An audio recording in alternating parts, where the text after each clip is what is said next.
तपाईँ अनि तपाईँको परमेश्वर, तपाईँ एक हुनुभएको छ।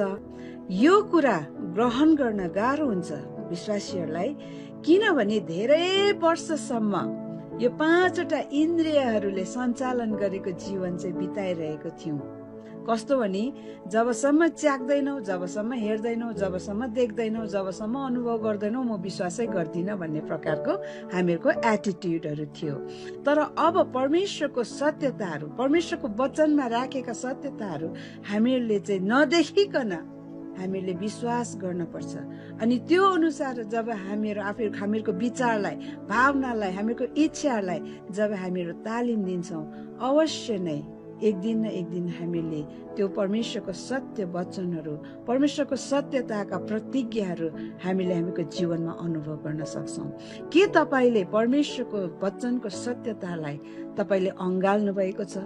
सत्यतालाई अँगाल्न गाह्रो त हुन्छ, तर जसले सत्यतालाई अँगाल्छ, परमेश्वरको वचनमा राखेको सत्यता, तपाईँको बारेमा राखिएको, तपाईँको बारेमा बताएको सत्यतालाई तपाईँले विश्वास गर्नुहुन्छ। अरूले भनेको सत्यता होइन, तर परमेश्वरले तपाईँको बारेमा भनेको सत्यता जब तपाईँ विश्वास गर्नुहुन्छ, एक दिन न एक दिन तपाईँले त्यसको फल तपाईँको जीवनमा तपाईँले देख्नुहुनेछ। यस्तै विषयहरूको लागि फलो फर मोर।